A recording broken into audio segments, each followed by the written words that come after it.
Welcome to this deep dive. You sent over these excerpts from Alexandra Bracken's In the Afterlife bonus story, and Yeah. it focuses on Clancy. And I got to say, this is fascinating stuff. We're really going to be diving deep into the psyche of this character. He's grappling with some intense psi abilities, shifting loyalties in this fight for freedom in a world that's forever changed by IAN, the disease that gave rise to these psi abilities. It's a fantastic choice for a deep dive. Even in these snippets, Clancy the President's son, he's more than just this brooding teenager. You see a complex portrait of this young man. He's wrestling with past traumas, these really potent abilities, and a very morally gray approach to getting what he wants. Yeah, it's that moral ambiguity that really grabs you, right? I mean, Well, here's the son of the very man responsible for rounding up and imprisoning Psy kids in Thurmond, and yeah. Thurmond, a research facility with a really dark history. Yeah. And yet, Clancy seems to be working against his father. But is it for the greater good? Yeah. Or is it for purely personal gain? That's the question that keeps us hooked. Remember that scene where Ruby tries to read Clancy's thoughts? Oh, yeah. She's a powerful Psy kid, categorized as an orange for her ability to control fire. He blocks her completely. Wow. Just visualizes a door slamming in her face.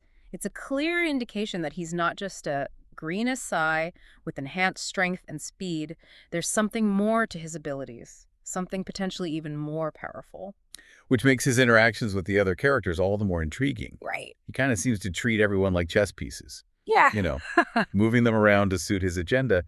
And he understands the power of information, especially in a world that's grappling with so much fear and uncertainty surrounding psi abilities. He absolutely does. Take, for example, how he dangles information about Thurmond in front of Ruby. Oh, yeah. He knows she's desperate to uncover the truth about her past, about the experiments they conducted on her, and he uses that desperation as a leverage, always keeping her off balance, questioning her own memories and perceptions. Like he's playing mind games, using psychological manipulation as his weapon of choice. Absolutely. And it really raises this crucial question. Is this manipulation born out of a genuine desire to dismantle the system that created Thurmond? Or is it simply a power play, a way for Clancy to seize control for himself? That's where his past at Thurmond becomes crucial to understanding his motivations. The very word Thurmond, it triggers this visceral reaction in him. Yeah. We see it in his internal monologue, those moments where he's fighting to maintain control, to suppress the panic and the rage that simmer just beneath the surface. It's clear that his time there, the research conducted on him and other Psy kids, has left these deep scars. And you can't help but wonder how much of his current behavior, his desire to see his father ruined, stems from that trauma. Is it revenge that's driving him? Yeah. Or is there a more complex agenda at play? And to answer that, we need to look beyond his interactions with Ruby and delve into his relationships with other key players, particularly his mother. There's a palpable tension between them, the sense of shared secrets and unspoken resentments. You know, it's interesting you bring up Clancy's mother, because her role in this story is so pivotal. Remember, she was the one who categorized the Psy kids, Right. the greens, blues, yellows, oranges, reds, Oh, yeah. based on their abilities. She created the very system that labeled and separated these children, and now she's working on a cure for AN. It really adds layers to Clancy's resentment, wouldn't you say? Absolutely. It's like he sees her as complicit in the system that created Thurmond, a system that treated Psy kids as lab rats rather than human beings. Right. And her work on a cure could be seen as an attempt to erase the very essence of who they are, to take away their powers. And for Clancy, those powers are intrinsically tied to his identity, his sense of self. They're a source of both pride and fear. He relishes the control they give him, the ability to manipulate and dominate others. But he's also terrified of losing control, of becoming like the red kids at Thurmond. Right. Those kids, often categorized for their telekinetic abilities, were ostracized, experimented on, even feared. There's that scene where he's talking to Nico, Yeah. another Psy kid hiding at the ranch, and he reveals his anxieties about potentially becoming a red. Yeah. You see this flicker of vulnerability, a fear of becoming the very thing he despises. It's a reminder that beneath that facade of control, there's a scared kid grappling with a past he can't escape. And his relationship with his mother only amplifies those fears. We get glimpses of their past interactions, Yeah. the emotional distance between them, the unspoken accusations. She represents both the source of his powers and the potential for their erasure. It's a conflicting dynamic, Yeah. a push and pull that adds to his psychological complexity. Speaking of complex dynamics, we need to talk about Clancy's manipulation of the Stewart brothers, Oh, yeah. Cole and Liam. Right. They're both leaders within the Psi resistance, Mm. but Clancy seems to play them like instruments, He does. exploiting their weaknesses and pitting them against each other. His approach to each brother is fascinatingly different. Cole, the older brother, is brash and impulsive, Yeah. a natural leader who thrives on action. Clancy feeds his ego using flattery and veiled threats to steer him toward reckless decisions.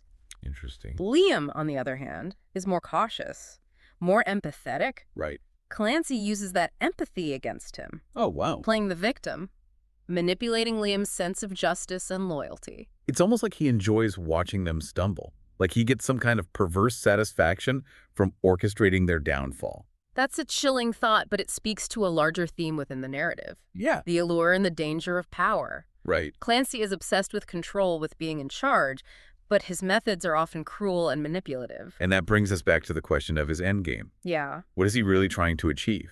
Is it about dismantling the system, exposing the truth about Thurmond, or is there a more personal, more insidious agenda at play? Remember that line from the first part where Clancy tells Ruby, "When you're ready to be in charge and actually do something, let me know."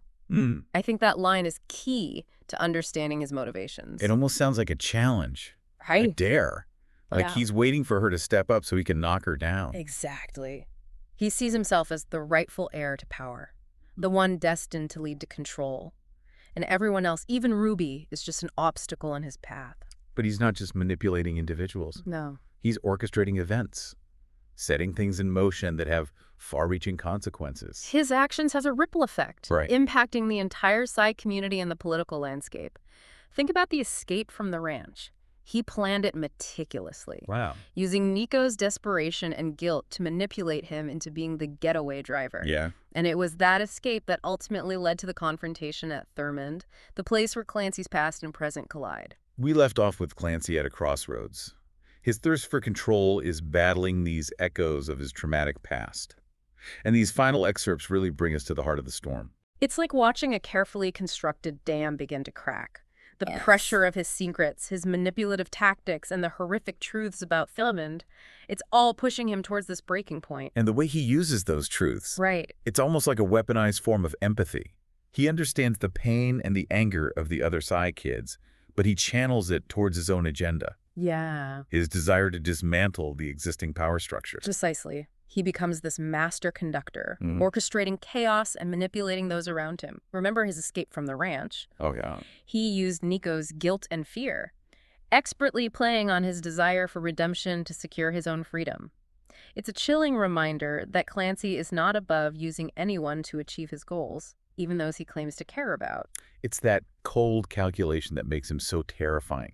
He's not just lashing out in anger Right. or driven purely by revenge. He's thinking several steps ahead, Yeah. always anticipating the reactions of others, Hmm. using their emotions as tools. That strategic cunning is on a full display in the climax at Thurmond. He leads Ruby there, knowing she's searching for answers for closure. He dangles the truth about her past in front of her, but only to further his own agenda. And their confrontation in the heart of Thurmond, it's more than just a physical fight. It's a battle of ideologies, a clash between Ruby's hope for a better future and Clancy's cynical worldview. You can feel the weight of their shared history, their conflicting desires, and the devastating realization that Clancy has been manipulating Ruby all along. He tries to justify his actions, claiming he's doing it for the greater good, but his words ring hollow. He wants to tear down the existing order, Right. but it's not clear what he plans to build in its place. Is it a world where Psi kids rule? A world where he rules? There's this disturbing lack of clarity about his ultimate vision. And that's what makes his character so compelling, so unsettling. We see glimpses of his own pain, his own trauma, but they're twisted, distorted by his thirst for power. It raises the question, can someone who has been so deeply hurt by a system ever truly hope to fix it? Or are they doomed to perpetuate the same cycles of abuse and control? Ruby's victory over Clancy, it's not just about physical strength. It's about her unwavering belief in the power of empathy, her refusal to give in to his cynicism. She represents a different kind of leadership, one built on compassion and understanding, Excellent. rather than manipulation and control. It's a powerful message, especially in a world that's become so polarized, Yeah. so driven by fear and division. Ruby's victory is a reminder that even in the darkest of times, hope and empathy can prevail. But we're still left with so many unanswered questions. What becomes of Clancy after this confrontation? Does he retreat further into darkness? Or does he find a way to reconcile with his past to choose a different path? And that's the beauty of these excerpts. The way they leave us with this sense of ambiguity, a space for reflection and interpretation. Clancy's story doesn't end with a neat resolution. It challenges us to grapple with the complexity of his character, the lingering effects of trauma, and the enduring question of whether redemption is truly possible. You know, this deep dive has been a real journey, It has. an exploration of the dark side of power and the enduring strength of hope. Clancy Gray is a character who will stay with me. A reminder that even in fiction, we can find profound reflections of ourselves and the world around us. He's a cautionary tale, Mm-hmm. but also a reminder that even the most complex, the most flawed characters can evoke empathy, can make us question our own assumptions, and challenge us to think more deeply about the forces that shape us all. We may never know Clancy's ultimate fate, but the questions he raises, the echoes of his story, will continue to resonate long after the final page. And that's the power of good storytelling. It sparks conversations, challenges perspectives, and leaves us with more than just answers. It leaves us with questions that linger, thoughts that provoke, and a deeper understanding of the human experience. Thanks for joining us on this journey. Until next time, keep diving.